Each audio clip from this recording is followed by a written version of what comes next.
Merhaba arkadaşlar. Bugün bir balyaj işlemi yapacağım. Bu balyaj işleminde açıcıyı nasıl hazırladığımı sizlere detaylı bir şekilde göstermek istiyorum. Kullanmış olduğum ürünler Selective Scalp açıcısı. Yine Selective'in kendi Scalp'ın oksidanı 30 volümle çalışacağız bugün. Bu oksidan da yani mavi renkli. Saçta açılmasında daha rahat açılmasını ve kızıllığı engellemesinde çok yararlı oluyor bu işlem. Şimdi hazırlama olarak da birebir oranda hazırlayacağız. 30 gram scalp ve 30 gram oksidan karışımıyla bir karışım uygulayacağım. Fırça olarak da burada Framar fırçasını kullanıyorum. Bunun balyajlarda bunun yapısı çok yumuşak bir yapısı var bu fırçanın da. Bu fırçayı kullanacağım arkadaşlar.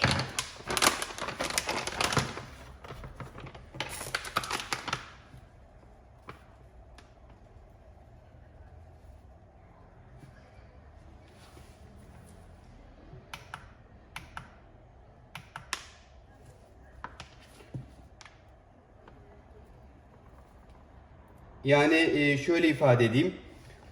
Açıcıyı 30 gram hazırlıyorum.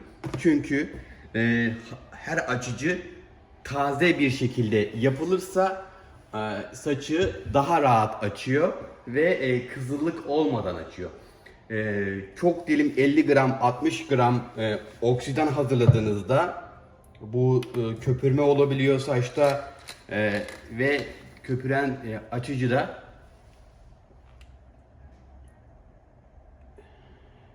etkisini yitiriyor ve bundan sonra da hani çok net görevini yapmadığı için de saçta kızılık meydana geliyor. 30 gram mavi oksidanını ve 30 gram scalp açısını kullandım. Birebir oranda. Tartıyla çalışıyorum. Genelde siz de tartıyla çalışırsanız çok etkili oluyor. Hem ekonomik anlamda hem de belirli derecede kullandığı zaman da diyelim birebir oranında ve kullanım talimatlarına uyarsanız çalışmalarınızda sorun yaşamazsınız.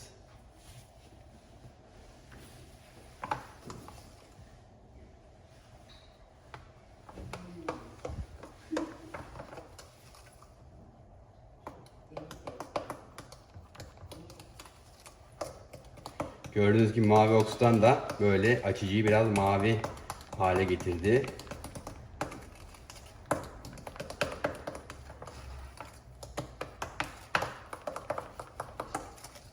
Bakın kendi kıvamı böyle. Çok fazla da köpürme de olmuyor bu scalp açıda ve çok rahat kullanabiliyorsunuz. Bugün sizlere gördüğünüz gibi yapmış olduğum balyaj çalışmasını nasıl bir şekilde yaptığımı sizlere detaylı bir şekilde anlatacağım. İlk önce açıcı karışımının nasıl olduğunu sizlere detaylı bir şekilde anlattım. Şimdi paketleme tekniğini nasıl yaptığımı sizlere de yine aynı şekilde detaylı bir şekilde anlatacağım. Burada saçı profil ayrımı oluşturuyorum. İki kaşın ortasından ayırdım. Profil ayrımı oluşturduktan sonra tekrardan taç ayrımı oluşturup saçı 3 ana bölümde paketlemeye başlayacağım.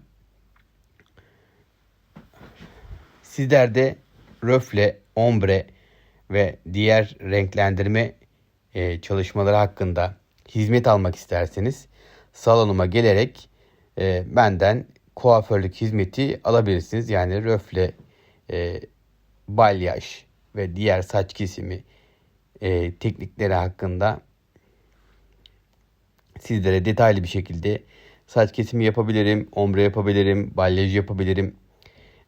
İhtiyacınız doğrultusunda kuaförlük hizmeti verebilirim. Bilginiz olsun. Ve burada gördüğünüz gibi sizlere yapmış olduğum çalışmaların detaylı bir şekilde anlatıyorum. Ve nasıl bir çalışma uyguladığımı sizler de net bir şekilde görmüş oluyorsunuz. Burada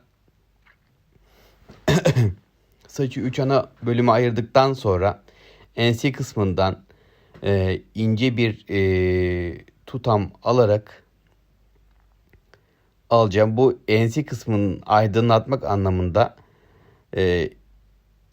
ilk parçasını enseden ince bir parça alıyorum.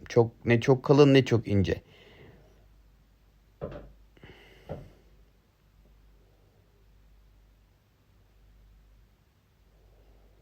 Evet, bu ince parçayı aldıktan sonra bu tek parça haline pensleyeceğim bu parçayı. Bu bölümde ense ve ensenin bu çerçeve kısmını aydınlatmak amaçlı bu bölümü de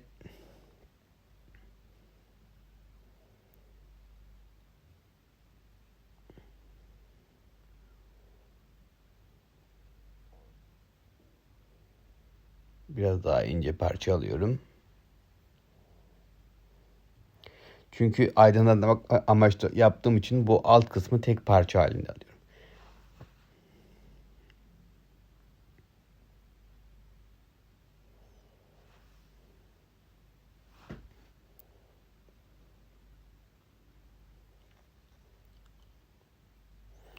Gördüğünüz gibi hafif bir krepe uyguluyorum saça.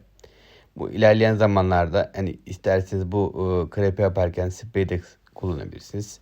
Şimdi balyaj teknikleri hakkında şimdi yeni bir balyaj tarağı aldım. Bunu ilerleyen zamanlarda nasıl uyguladığımı sizlere de göstereceğim. Çok şık balyajın daha rahat yapabilmek için krepeyi saçın dibinde tutması için özel bir balyaj tarağı aldım. Bunu da bir sonraki balyaj işleminde kullanacağım. Gördüğünüz gibi ense kısmını aydınlatmak için çok ince bir parça aldım. Bu parçayı da tek bütün halinde biraz krepe yaptım ve saçın dip kısmında çıkan bölümü dediğimiz gibi açıcının kıvamı birebir açıcı. Bu açıcıyla da tam anlamıyla saçın o bütün ayırmış olduğum ince kısmına paketleme işlemi uyguluyorum. Burada gördüğünüz gibi saçın çıkmış olduğu bölüme kadar yani sürüyorum. Saçın sarılarına getirmiyorum çok fazla. Çünkü çok fazla taşırırsam sarılarda açına kadar yıpranacaktır. O yüzden belli bir noktaya kadar saçın uzamış olduğu bölüme kadar uyguluyorum. Burada yine gördüğünüz gibi dik fırça darbeleriyle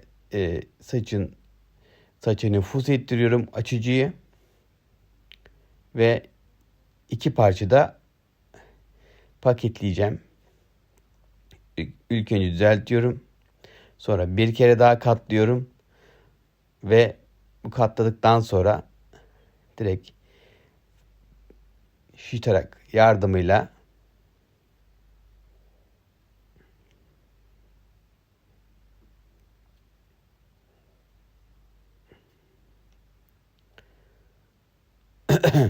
burada ters bir şekilde paketliyorum. İki kere katladığım için burada saçın kaymasını engelliyor. Çünkü saçı sıkıştırıyor. Paketleme folyo. Şimdi bu sefer orta kısmına yaptığım için bu sefer kulak arkasındaki yine ense kısmının bu hat olan bölümü kalıyor. Bu bölümü de alıyorum. Yine aynı şekilde.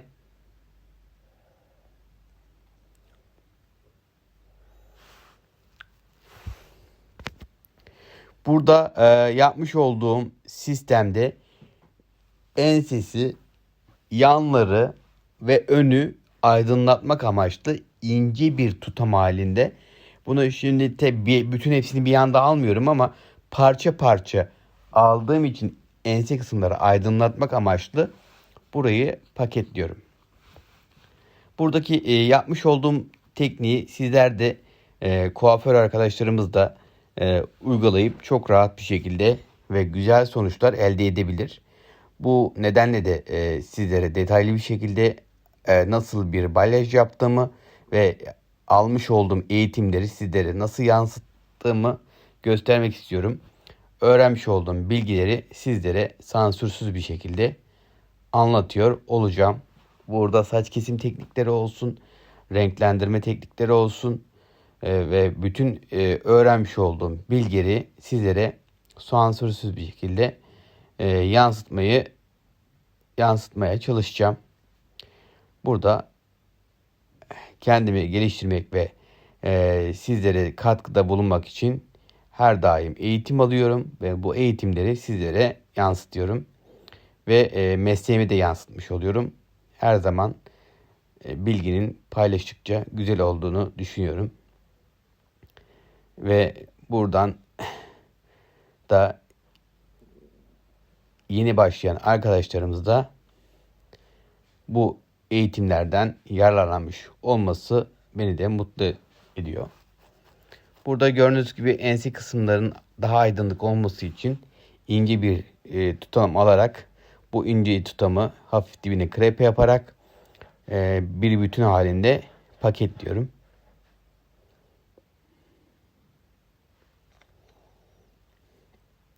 Burada isterseniz dışa doğru paketleyebilirsiniz. Folyoyu isterseniz de benim gibi içi doğru da paketleyebilirsiniz.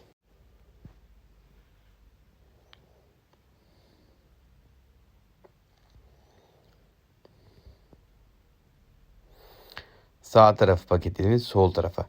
Yani burada paketlediğim şimdi bu saçın temel paketini alt kısmından oluşturuyorum. Diğer balyaj işlemini yaptığım zaman şimdi her paket bir sonraki paketin üstüne gelmiyor. Gelmeyecek şekilde ayrımını yapıp öyle paketliyorum. Bu da saçın tamamına paketlemiş oluyoruz ve hiçbir tane balyaj üst üste gelmiyor ve tamamıyla saçın üzerine dağılmış oluyor. Bu tarz bir çalışma yeni teknikte öğrendim ve bir sonraki balyaj tekniğinde yeni bir eğitimi de gitmiştim bu yakın zamanda. Bu hem bu almış olduğum eğitimler Türkiye'de balyaj ve renklendirme konusunda gerçekten çok iyi ve kaliteli insanlar. Birisi Amerikan balyaj, birisi de dediğiniz gibi yine balyaj teknikleri hakkında, röfle teknikleri hakkında detaylı çalışmalar. İkisinden de çok güzel şeyler öğrendim. Bunları sizlere detaylı bir şekilde anlatacağım. Gördüğünüz gibi burada tek parçanı halinde aldım ve saçın uçlarındaki koyular varsa bunları da tarak yardımıyla alıyorum. Çünkü tek parçanın da halinde aldım ve aralardaki koyularda kalmasını engellemek için saçlarda aralarda koyular varsa bunları ince ince ayırıp sonra çıkan bölgelere kadar tekrardan gördüğünüz gibi uç kısımlarını bırakıyorum. Uç kısımları da en son tekrardan canlandırmak amaçlı üzerinden geçeceğim. O uçları daha canlı ve daha sarışınlık çalışması hakkında da daha renkli, daha temiz olmasını sağlayacağız. İlk önce saçın dibindeki bu yoğun çıkmış bölümü açıp istediğimiz rengi getireceğiz ve uçtaki mevcut açık rengi de canlandırma çalışması da yapacağız.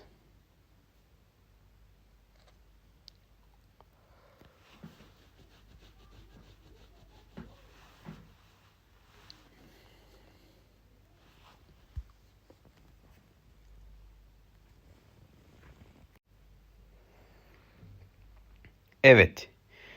Gördüğünüz gibi bir ve alttaki iki paketin ortasına gelecek şekilde diagonal bir ayrım uyguladım.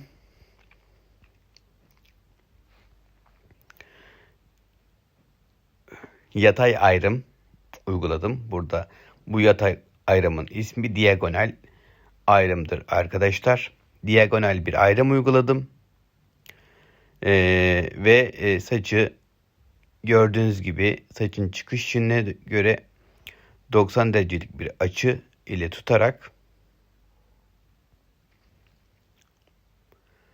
saçın ayrımını uygulayacağım. Burada 3 parçada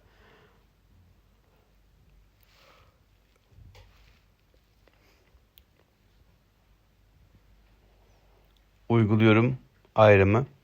Kalın parçalar halinde. Ne çok ince ne çok kalın. 3 parçada yapabilirsiniz. İstersen 4 parçada yapabilirsiniz. İsterseniz ince ince yapabilirsiniz. Burada ben yoğun kalın balyaj tekniği uyguluyorum. O yüzden kalın parçalar halinde çalışmalar uyguluyorum. Gördüğünüz gibi 3 parçada aldım.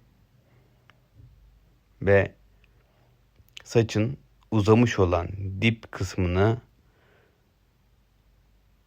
paketliyorum.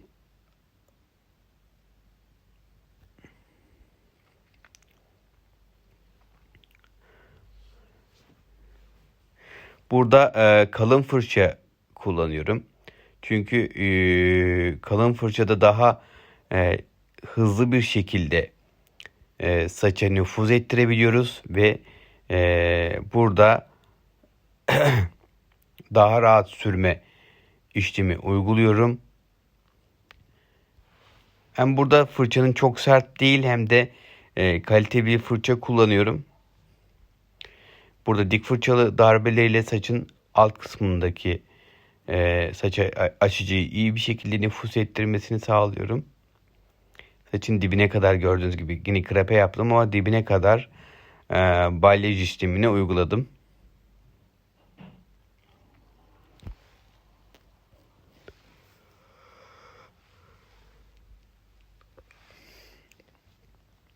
Burada bir sağdaki bir soldaki alttaki yapmış olduğum paketin üstüne gelecek değil de ikisinin ortasına gelecek şekilde bir diagonal ayrım uygulayarak balyaj işlemimi uyguladım.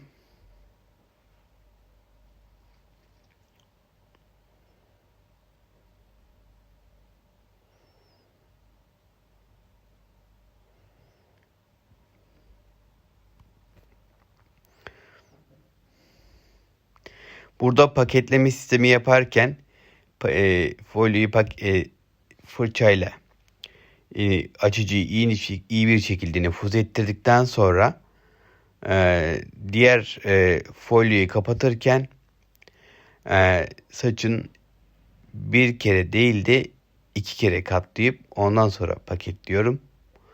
Burada paketlerin kaymasını engelliyorum ve balyajda daha rahat açılmasını sağlıyor. Bu teknikteki paketleme sistemi daha rahat kullanmamı ve iyi çalışmasını sağlıyor gördüğünüz gibi. Burada çok aşırı bastırmadan sadece saçın dip bölümlerden paketleyip bu sistemde de çok fazla kaymıyor. Gördüğünüz gibi diğer bölümde de yine aynı şekilde diagonal bir ayrım uyguluyorum. Ve alt kısımdaki iki paketin arasına gelecek şekilde ayrım uyguluyorum. Ve bu yeni atmış olduğum pakette alttaki iki paketin tam ortasına denk geliyor.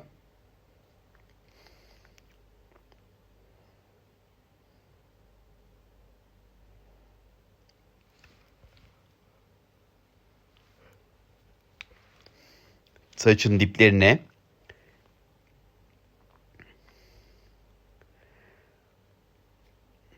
hafif krepeler uyguladım. Burada geçişlerin daha doğal olmasını sağlamak için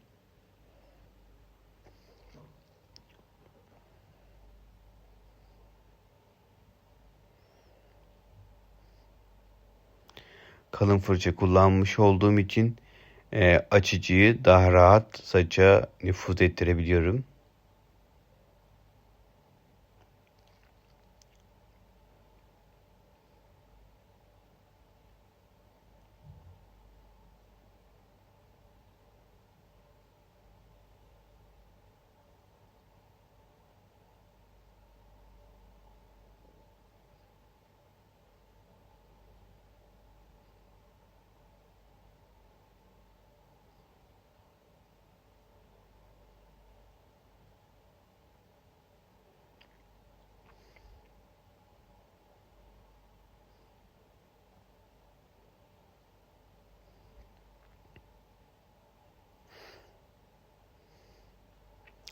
Bu işlemi saçın bütününe aynı şekilde uyguluyorum. Yani hiçbir paket diğer paketin üzerine gelmeyecek şekilde ayrımını yaparak uyguluyorum. Burada ki uyguladığım teknikte yani bir paket diğer paketin üzerine gelmiyor. Hep böyle ortasına denk geliyor ve saçın tamamına dağılmış oluyor paketleme sistemi. Bu nedenle de saçın düşüşü daha güzel ve dağılım oranı da çok daha rahat ve şık oluyor. Saç renklendirme konusunda sarışınlık saçın tamamına yayılmış oluyor.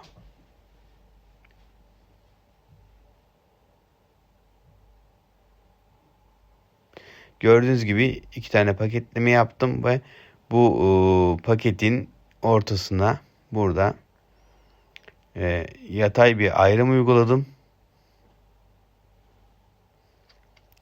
Bazı bölümlerde diagonal ayrım uyguluyorum. Bazı bölümlerde de yatay ayrım uyguluyorum. Burada 3 parça halinde, kalın parçalar halinde ayrım uyguluyorum. Saçın dip kısmına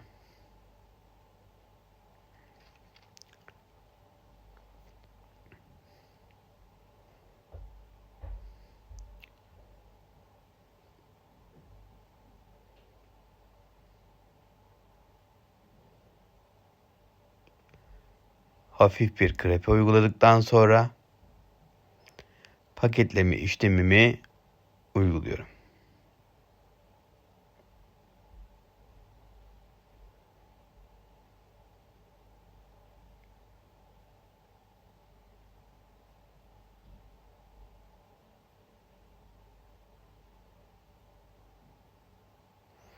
Burada sürdükten sonra fırçayı dik bir şekilde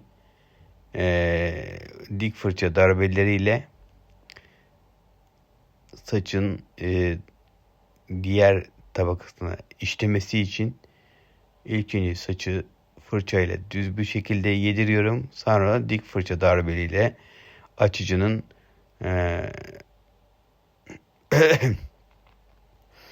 tamamını yenmesi için dik fırça darbeleri uygulayarak rahat bir şekilde nüfuzu etmesini sağlıyorum.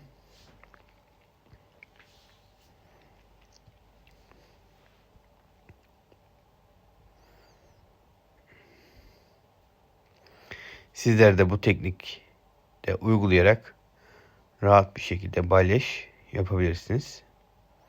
Gördüğünüz gibi dibini yaptım ve uç kısımlardaki kalan koyu kısımları da alıyorum. Burada ayırıyorum. Sonra diplerdeki bölümü de aynı şekilde bu kalan kısmı koyu kısımları da ayırdıktan sonra aynı şekilde açıcıyla dip kısmındaki bölüme ilave ediyorum.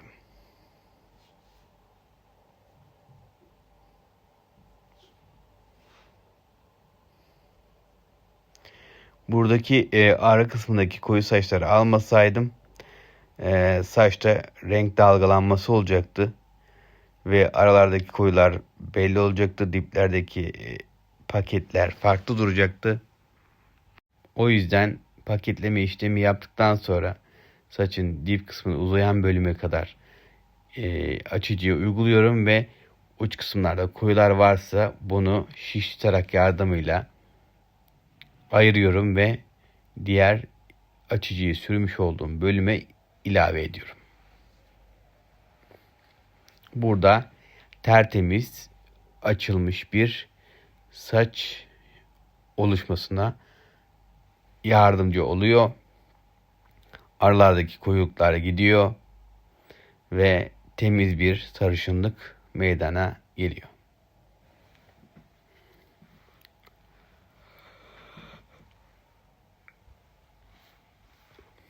Evet. 2 paketin, hatta burada 3 paketin arasına gelecek bir şekilde yine yatay bir ayrım uyguladım.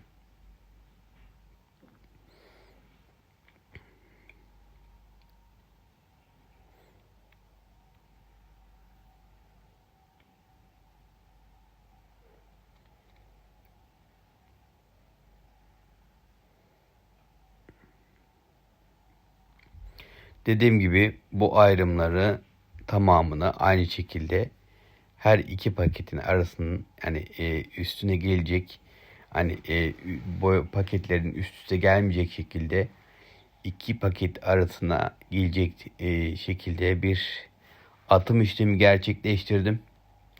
Bu işlemin sonucunda tamamıyla saça yayılmış bir balyaj işlemi oldu. Burada yine paketleme işlemi yaparken saçın uçlarını kontrol ediyorum. Uç kısımlarda koyu kısımlar var mı? Varsa bu koyu kısımları şitarakla ayırarak paketliyorum.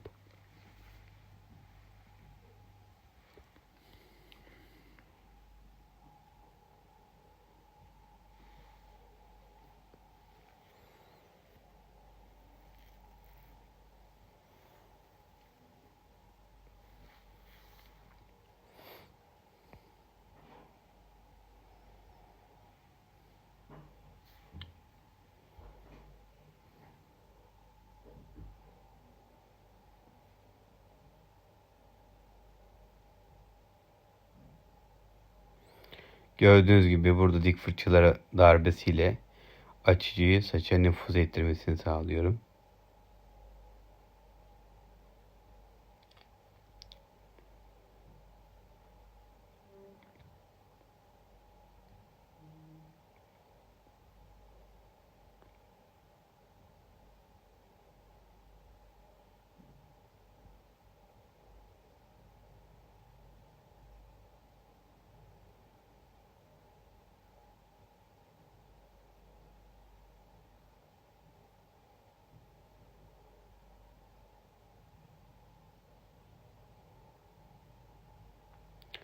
Gördüğünüz gibi uçta kalan koyu kısımlar varsa bu koyu kısımları da alarak paket içerisine alıyorum.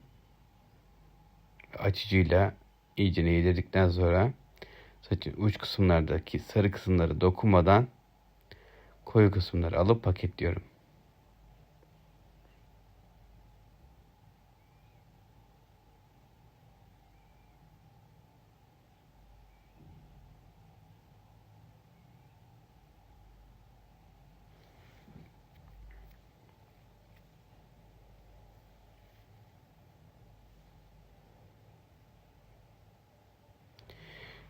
Dediğim gibi aynı işlemini, yani paketleme işlemi bütün saçın yani bütün tam anlamıyla e,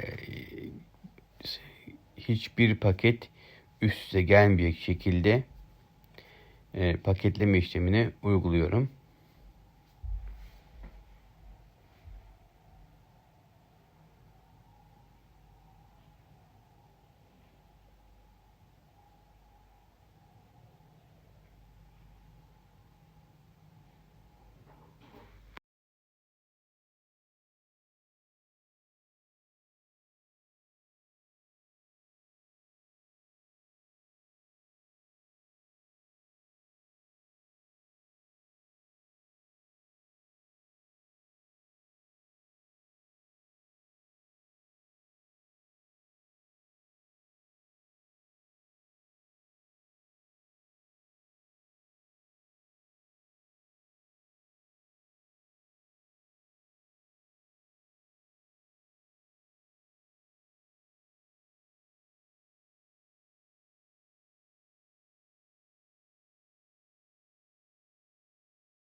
Evet arkadaşlar, gördüğünüz gibi yoğun bir paketleme işleminden sonra tertemiz bir sarışınlık meydana getirdik.